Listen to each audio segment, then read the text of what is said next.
작년 가을, 여름에서 가을 넘어갈 즈음에 이제 시나리오를 받고 감독님을 처음 뵀는데, 전 사실 시나리오를 처음 받았을 때 그 자리에서 한 2번 정도는 정독을 했던 것 같아요. 너무 재미있게 읽었고 꼭 한번 도전해보고 싶은 연기다라는, 도전해보고 싶은 배역이다라고 생각을 했던 것 같아요. 그리고 준비하는 과정에서 이제 감독님께서 고등학생 여자아이의 심리를 감독님보다는 이제 그 길을 지나온 배우님이 더 잘 알지 않겠냐 하면서 저에게 이제 시나리오를 바꾸고 대사를 치는 데 있어서 되게 편하게 자리를 많이 마련해 주셨었어요. 그래서 다영이를 표현하는 데 있어서 저라는 사람의 색깔도 많이 입힌 것 같고, 네, 그렇게 다영이를 준비했습니다.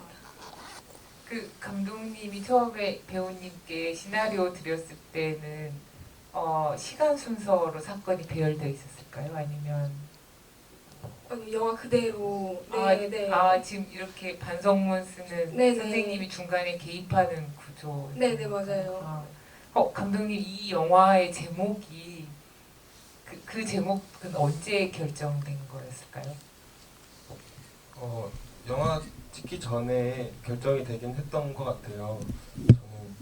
저는 되게 이 영화에 많은 거짓말들이 있다고 생각이 들었고, 어떤 하나의 거짓말을 지칭하기보다 이 안에서 인물들이 뭔가 속이고 하는 것들까지도 포함하여 그 여름에 일어났던 일들을 생각했던 것 같습니다.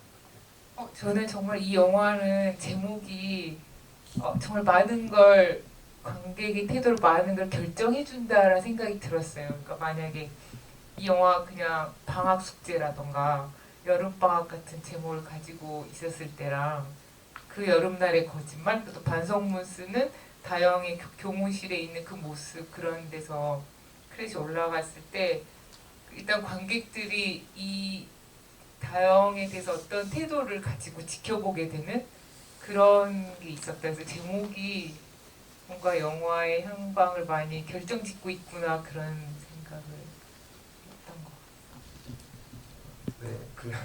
같아요. 저도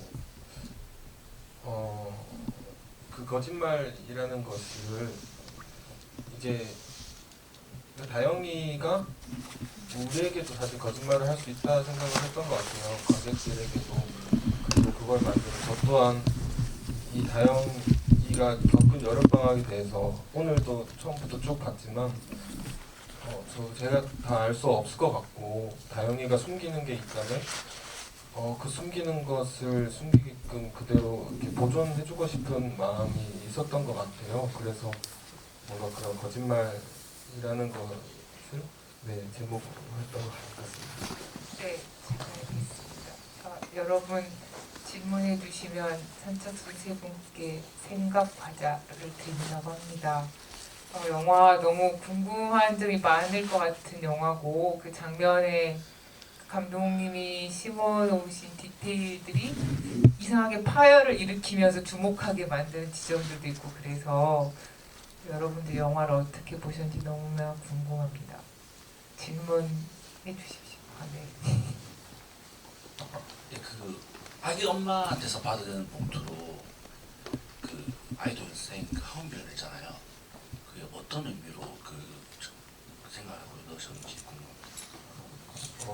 저는 이제 과외 선생님 아내분 은혜 역할에 그렇게 돈을 줬을 때 이미 병훈이와 다영이가 그 펜션에서 그런 일을 하고 난 다음이라고 생각을 했어요. 그래서 다시 그 돈을 주신 것도 고맙고, 그 쓰임을 좋게 하고 싶지만 이미 어떤 지난 과정이어서 그래서 그 돈으로 이제 춤 학원을 등록하는 것이 어쩌면 다영이가 스스로를 위한 어떤 것이 되어지지 않을까, 이런 생각을 했었고, 뭔가 살다 보면 그런 타이밍이 살짝 어긋나서 되게 좋은 의미 받은 것이 또 그런 식으로도 흘러갈 수 있겠다 싶은 생각에 그렇게 했던 것 같습니다.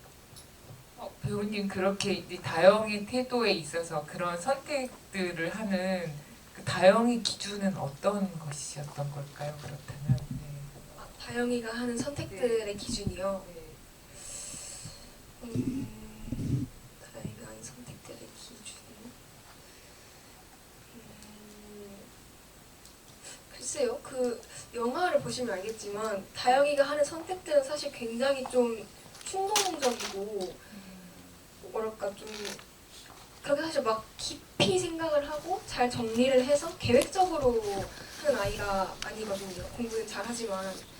그래서 그 선택들이 사실 선택들을 할 때 어떤 기준을 뒀다거나 뭐 우선순위는 뒀던 것 같아요. 다영이만의 우선순위는 있었겠지만 선택을 하는 데 있어서 명확한 기준이나 혹은 어떤 다짐, 그러갈 미래 이런 것들은 크게 다영이에게도 없지 않았을까. 그때 할 수 있었던 선택을 한 거고 해야 된다고 했던 선택들을 하지 않았을까 생각합니다.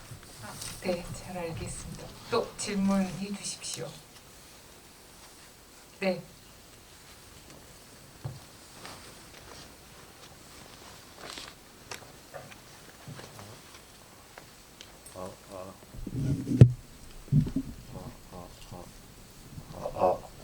네, 영화 아주 재밌게 잘 봤고 영화 보면서 되게 다양한 감정이 들고 이 이야기를 어떻게 좀 따라가야 되나 이런 흐름 같은 것들이 너무 독특하고 재밌었는데 중간중간에 조금 코믹하게 느껴지는 이렇게 장면들이 있었거든요. 대사나 이런 것들이. 그래서 그 감독님이 시나리오 쓰셨을 때 그 이제 의도한 그런 코믹한 장면이 있으셨는지, 그래서 의도한 코믹함이 뭔가 이렇게 관객들과 소통을 하다고 느낀 점이 있으셨는지, 그리고 또 의도하지 않았는데 뭐 관객 반응을 보셨을 때 이 부분에서는 관객들이 의도하지 않았는데 웃더라 뭐 이런 장면이 있으셨는지 그런 지점들이 좀 궁금합니다. 저희는 사실 어떤 웃음 포인트라고 생각하고 뭔가 연기나 연출을 하지 않았던 것 같아요. 그래서 사실 오늘도 보면서 이렇게 관객분들이 웃으실 때 되게 마음이 아프더라고요. 그 병훈이가 사실 바람 폈어 이렇게 하니까 저는 다영이 마음이 되게 공감이 돼서 마음이 아프더라고요. 병훈이도 울면서 이렇게 얘기하는데 힘들겠다 싶은 생각이 드는데 반대로 관객분들은 되게 그 아이들의 어떤 모습이어서 그런지 좀 이렇게 웃으셔서 되게 놀랍기도 하고 좀 그런 부분에서 마음이 아팠던 것 같아요. 네, 뭔가 여기서 이게 웃길 거야라고 생각하면서 썼던 건 없는 것 같다는 생각이 듭니다. 네. 혹시 또 질문? 네. 영화 잘 봤고요. 그 감독님한테 먼저 그 28일 그리고 또 4주 후 그리고 마지막 100일째까지 이어지지 않습니까? 그 기간들을 어떻게 생각하셨는지, 어떤 의도를 두고 그런 시간 설정을 하신 건지 궁금하고요. 그리고 박세민 배우님께는 그 혹시 영화 촬영하시면서 뭐 좋으셨던 점이나 뭐 어려웠던 점이 있다면 어떤 점이 있었는지 궁금합니다. 날짜는 그냥 일단 여름방학 안에 이루어져야 하는 일이어서 그 안에 이제 시간에 맞춰서 어느 정도 생각을 했던 지점이 있었고요. 그 28일이라는 날짜는 저도 그냥 모르게 28일 어떤 의미 없이 썼었는데 그게 뭔가 그런 지점이었던 것 같아요. 뭔가 어릴 때는 정말 열흘 2주 이렇게 만나도 되게 그게 정말 진짜 같았던 것 같은 기억이 있거든요. 그래서 그런 어떤 어른으로서 우리가 28일 정도면 사실 되게 짧게 만나고 헤어진 거지만 어렸을 때는 그게 되게 길고 어쩌면 진심이었을 수 있는 시간이지 않을까 이런 생각으로 했던 것 같습니다. 네, 이게 영화는 이제 배경 여름으로 나오는데요. 왜냐면 여름방학 때 일어난 일이어서 여름이 배경인데 사실 촬영 기간은 9월 말에서 10월 초반까지 네, 사실 너무 많이 추웠어요. 게다가 저기 울산에서 촬영을 해서 바닷가가 많이 나오잖아요.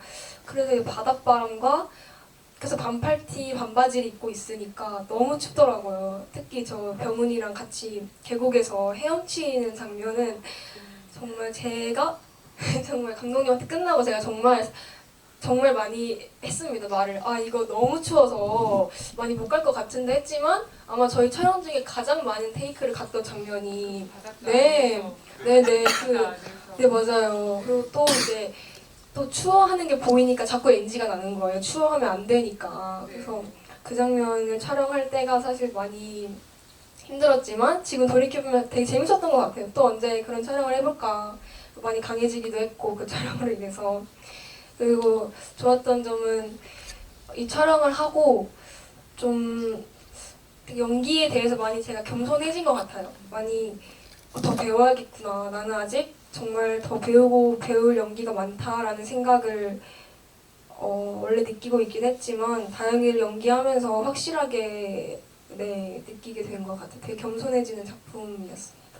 근데 배우님은 아시겠지만 벌새라던가 시체들의 밤이라던가 대리 구매 등등 작품에 이제 소독지에서 많이 관객들 만나셨는데 이번에는 감독님, 그러니까 원래 또 배우님의 그 어떤 통통 튀는 연기와 그런 게 있었는데 이번 작품에서는 감독님이 또 요구하신 특별한 디렉션 같은 게 있으셨을까요? 네.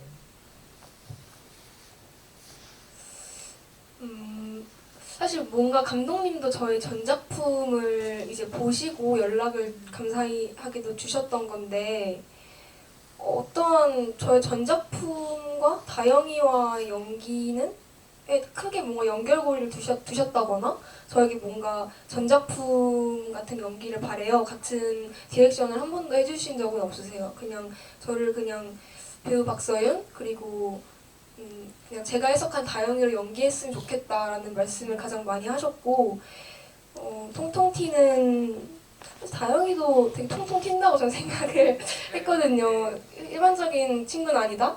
그래서 새로운 경험을 했습니다. 네. 감사합니다. 또 질문 내지 소감 말씀해 주실 분 없으실까요? 네.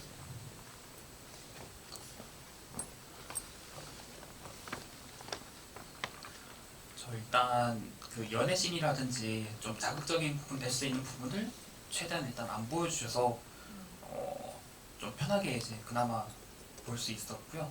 그리고 혹시 풍선이 떨어지거나 하는 장면 혹시 의도적으로 넣으신 건지 궁금합니다. 그 우연히 떨어진 부분 말씀이신 거죠? 네네. 이렇게 고기 먹으려고 앉아 있다가 그건 되게 우연히 떨어진 거였어요. 그리고 사실 저희는 그런 어떤 우연적인 순간들을 되게 기다리면서 촬영을 많이 했었어요. 그래서 사실 그 샷에서 배우가 우는 것도 우연히 울었던 거고 어떤 그런 것들을 저는 좀 그냥 이렇게 상황이 있고 그걸 그냥 카메라 뒤에서 볼 뿐이었던 것 같아요. 그래서 아마 보신 되게 많은 부분들에서 우연적인 것들이 많이 있었었고 저도 그런 거에 되게 감사하면서 영화를 찍었고 서윤 씨 특히 배우분들의 어떤 반응들도 제가 썼던 것과 정반대로 흘러가는 어떤 감정들도 있었거든요. 근데 그럴 때 오히려 그래 이게 다영이가 맞겠다. 내가 생각했던 건 아니겠다. 이게 엄마가 이렇게 하는 게 맞겠다. 이런 식으로 그냥 제 입장에서는 되게 우연한 것들이 많이 발생해서 좋았던 것 같습니다. 풍선도 그런 지점에서 되게 감사한 순간이어서 그 테이크를 넣은 것 같습니다. 네, 답변 감사합니다. 또 혹시 하는 거를 되게 반가워하시는 거잖아요. 그래서 그 과정에서 이제 배우님도 감독님과 합을 계속 맞췄던 부분들이 있었을 텐데 현장에서 바뀐 게 어떻게 그렇게 된 건지도 궁금하고 또 감독님도 정말 많이 생각을 해보셨을 텐데 이제 바뀐 게 현장에서 더 좋다라고 느끼게 된 이유가 궁금합니다.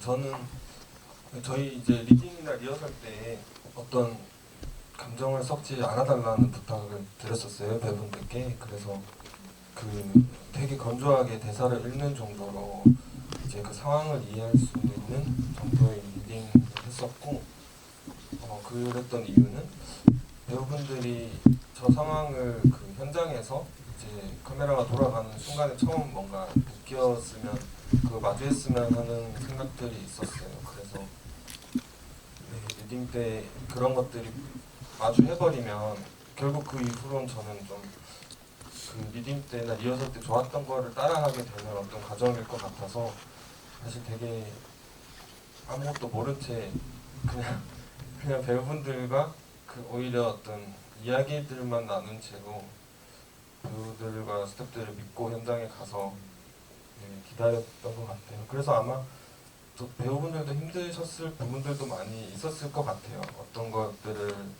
정확하게 정해진 답이 없이 그냥 네 제가 너무 믿기만 해가지고 네 그렇습니다. 배우님도 한 말씀.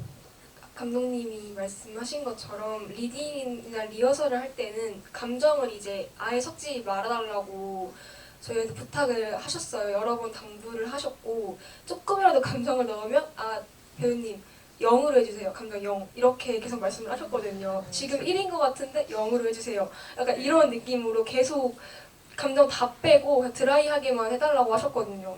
그런 리딩이 사실 좀 처음이었기 때문에 그래도 감독님만의 의도가 있겠지 하면서 이제 따라갔는데 영화를 찍다 보니까 되게 어떤 걸 말씀하셨는지 확실히 알겠다는 생각을 한 것 같아요. 그냥 정말 현장에서 그냥 다영이로서 그 상황을 마주하는 기분이 계속 들더라고요. 정말 내 앞에 직면한 느낌과 전혀 익숙하지 않은 상황이 나한테 왔다라는 느낌이 계속 들었고 그 과정에서 저도 모르게 애드리브가 나왔던 장면도 있었고 저도 모르게 갑자기 눈물이 터져서 그냥 그 씬이 그냥 그대로 마무리가 되었던 장면도 있었고 그랬던 것 같아요. 네, 그랬어. 저 근데 그렇게 바뀌는 게 좀 좋았어요. 네, 애초에 리딩할 때 정해놓은 게 많이 없었기 때문에 오히려 바꾸는 거에 대해서 자유로웠고 다 받아줄 수 있는 촬영 현장이었고 네, 그래서 많이 배운 것 같습니다. 네. 질문 또 있으실까요? 오, 네, 세 분이어서. 자, 한 분씩 이렇게 올라가겠습니다. 네. 네, 먼저, 네. 영화 잘 봤고요. 저는 그 다영이가 그 굳이 안 해도 되는 그 방학 숙제를 한 게 아무래도 혼란스러운 마음을 정리하려는 어떤 자기 고백 같기도 하고 뭐 도움을 요청하는 그런 호소 같기도 한 느낌이 들었고 또 병훈이 같은 경우는 28일 만에 뭐 바람을 필 정도로 그런 느낌의 이런 미성숙한 소년이었다고 이제 처음에 인식을 했다가 상황을 이제 마주했을 때 피하지 않고 오히려 물어보고 답할 건 답하면서 오히려 다영에게 많은 도움을 줬다고 생각도 많이 들었어요. 그래서 그 병훈에 대한 생각이 좀 많이 바뀌었고 그래서 병훈이 말하는 그 사랑의 힘이란 게 과연 어떤 것인지 좀 궁금합니다.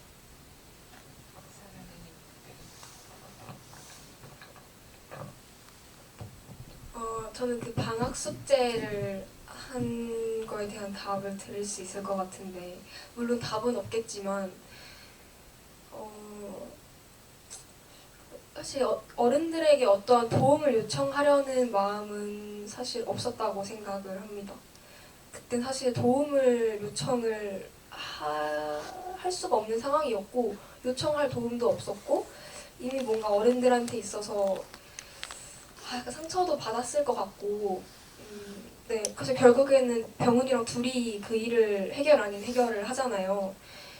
이제 다영이는 그냥 기억하고 싶었을 것 같아요. 여름 방학 동안 있었던 엄청나게 큰 일을 자기와 병훈이만 알고 싶지 않았을 것 같아요. 알아달라고 쓴 건 아니지만 그냥 그냥 저 혼자 다영이 혼자 기억하고 싶은 마음에 한 줄 두 줄 써내려간 게 아닐까? 그치만 그거를 있는 그대로 쓰고 싶지는 않고 기억은 하고 있지만 다 알려주긴 싫고 다 써도 안 될 거라는 걸 솔직히 본인도 알았었을 거기 때문에 기억하고 싶은 대로 쓴 부분도 있지 않을까 네 그렇게 생각합니다. 네, 감사합니다. 카메라 옆에. 네. 그 사랑의 힘 아, 네. 하게 네, 말씀드리고요. 맞다. 네. 네. 사랑의 힘이 되게 어떤 용서를 할 수 있기도 하고 뭔가를 극복시키기도 하고 되게 비겁해지기도 하는 되게 사람들을 이상하게 만드는 게 사랑의 힘이 아닐까 이런 생각을 하면서 그래서 네 그런 과정을 지나는데 사랑의 힘이 있어서 어떤 극복을 할 수 있었지 않나 이런 생각을 하는 것 같습니다. 용서할 수 있는. 네, 네. 용서할 수 있는 힘 이런 것들인 것 같아요.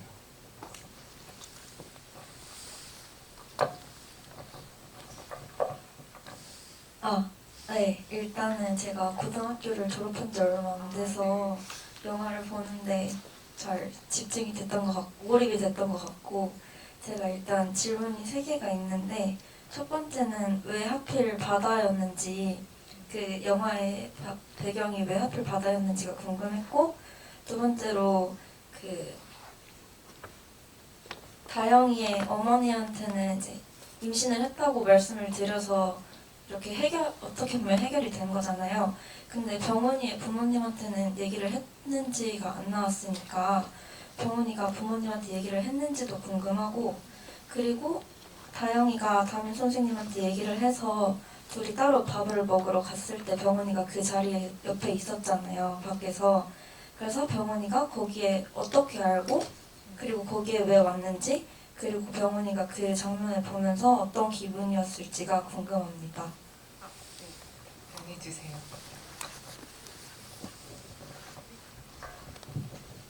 왜 바다로 생각을 했냐면 저는 이 청소년들이 사랑이 되게 어두운 면을 경험하고 나오는 이야기라고 전 처음에 생각을 했던 것 같아요. 그래서 되게 심해 속으로 들어가서 빠졌다가 물 밖으로 나오는 어떤 이미지를 생각했었고 그래서 되게 잔잔한 바다를 주변으로 이런 일들이 벌어지다가 되게 거대한 파도들이 있는 어떤 심해에 들어간 느낌을 주고 싶어서 바다를 배경으로 이야기를 만든 것 같고요. 네, 엄마 말은 네. 죄송해요. 제가 기억을 잘 못해가지고 그 병훈이가 부모님께는 따로 얘기하지 않은 것 같아요. 제가 생각했을 때는 뭔가 말 못하고 되게 비겁해서 말하면 혼날 것 같고 이미 한 대 맞았으니까 올라가서 말할까 말까 하다가 말 못하고 그냥 있다가 다영이가 그 가요쌤 집에 왔다는 얘기에 이렇게 또 이렇게 화가 나서 찾아오지 않았을까 이렇게 생각을 했고요. 담임 선생님과 다영이가 식사하고 있는 것을 본 것은 저는 되게 우연적일 거라고 생각했어요.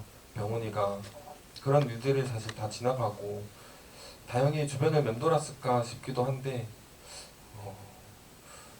병훈이한테 물어봐야 될 것 같긴 하지만 뭔가 맴돌거나 우연적이었거나 했지 않았을까 생각을 하고 병훈 입장에서는 혹시나 뭔가 다영과 가혜 선생님의 관계를 알고 있는 사람으로서 그런 걱정도 되게 돼서 혹은 뭐 차 타고 갈 때 그 모습을 봤을 수도 있고 네, 그런 것 같아요. 그래서 걱정스러운 마음으로 다영이를 보고 있었지 않을까 생각합니다. 감사합니다. 저희 이제 시간이 다 돼서 아까 손 드신 분 계시죠 뒤에? 아 네, 저분 질문을 마지막 질문으로 하겠습니다. 저는 많이 웃었는데 그게 막 얘네의 사랑이 우스꽝스러워 보여서 그런 건 아니고 그냥 너무 귀여워서 웃은 거였고요. 근데 이제 그 애들이 되게 이기적이고 뭔가 근데 그런 게 사랑이 가진 어떤 본질 같은 거라고 생각하거든요. 그 사랑 안에 속해 있으면 되게 편협해질 수 있고 정말 그 다영이 행동의 기준 아까 누가 여쭤보셨는데 저는 그 기준도 그냥 사랑이었다고 생각해요. 그냥 병훈이의 버튼을 누를 수 있는 거라면 얘는 뭐든 하는 애인 거죠. 근데 마지막에 이제 뭐 징계위원회에 넘어가야 된다 하고 반성문을 이제 쓰게 할 때 저는 거기서 애들이 약간 저항의 의미로 펜을 안 잡길 바랐거든요. 왜냐하면 얘네가 그 선생님이 이제 징계를 하고 벌 주려는 지점들이 저는 얘네가 벌을 받을 만한 일들은 아니라고 생각했어요. 그런데 울면서 뭔가 이렇게 써내려가고 병훈이도 마지막에 되게 다짐을 했다는데 결국은 펜을 잡더라고요. 그 지점을 혹시 감독님께서 이야기를 구상하실 때 그런 고민을 하셨을 것 같은데, 그럼 얘네가 쓰고 있는 게 정말 그냥 끝내 이렇게 굴복하듯이 그냥 있었던 일을 상세히 보고하는 이야기를 쓰는 건지 뭐라고 생각하셨는지 궁금합니다. 네, 되게 좋은 질문 해주셔서 감사합니다. 사실 그 엔딩의 버전도 되게 다양했던 것 같아요. 근데 제가 이 엔딩을 골랐던 건 이제 이 영화에는 다영이가 방학 숙제에 본인의 이름을 쓰는 순간이 몇 번 나온다고 저는 생각해요. 그 본인의 이름을 적음으로써 본인을 정리하거나 내가 어떤 과거를 겪었는지 나의 의미를 한번 되찾아보는 것이 어쩌면 이름을 적는 행위랑 닮아 있는 것 같은데, 저는 이 엔딩 테이크에서 제일 좋았던 건 이 둘이 각자의 이름을 쓰는데 병훈이도 이름을 쓰더라고요. 저는 그러면 이게 모든 게 다영이의 어떤 그 방학이었다, 병훈이 방학은 어땠을까에 대한 궁금증도 동시에 생기기도 했었던 것 같고, 제가 좀 말이 이러지를 갔는데 다시 정리하자면 일단 이 둘을 담임 선생님 앞에 징계위원회에 대한 반성문을 써야 되는 상황을 만든 건 이게 되게 어른들의 시선에서 얘네는 또 넘어야 할 산이 되게 많구나, 이런 얘네는 되게 옥죄일 미래들이 너무 많을 것 같다는 생각을 했어요. 그래서 얘네가 이걸 얘네가 그냥 마냥 이제 좋아졌다 이런 것들이 아니라 이제 또 해야 될, 이겨나가야 할 어떤 고난들이 많을 거라는 생각을 했고, 그럼에도 이 둘이가 다시는 보지 말자 했는데 마주하게 되는 순간은 또 나름의 의미가 있다는 생각을 했던 것 같아요. 그래서 이 두 가지가 메인 생각이었고, 네, 그리고 아까 반성문에 이름을 쓰는 것은 이 테이크에서 되게 좋아서, 저도 이 마지막 테이크를 찍을 때 좀 배우분들께 많이 넘겼었어요. 그냥 어떻게 해주시려나 보고 그러다가 되게 울었어요, 이 테이크를 보면서. 그래서 배우분이 오히려 컷했을 때 와가지고 막 울지 말라고 촬영해야 된다고 네, 그랬었는데 뭔가 네, 저는 그런 의미로서 좋아서 이 테이크를 선택했던 것 같습니다. 설명이 잘 됐을까요? 제가 좀 버벅거려가지고. 네, 너무 감독님, 배우님 너무 답변 너무 잘해주셔서 너무 감사드리고, 오늘 질문해주신 관객분 너무 감사드립니다. 일단 두 분께서 인사 한 말 하시면 저 인사하고 끝내겠습니다. 이렇게 와주셔서 봐주시고 좋은 얘기들 나눠주시고 영화에 관심 가져주셔서 너무 감사한 마음이 드는 것 같아요. 그 관객분들 한 분 한 분 진심으로 감사드립니다. 네, 감사합니다. 네, 영화 보러 와주시고 이렇게 GV까지 계속 자리해주셔서 너무 감사드리고요. 날씨 많이 추워졌는데 감기 조심하세요. 감사합니다. 네, 감사합니다. 끝까지 같이 있어주셔서 너무 감사드립니다.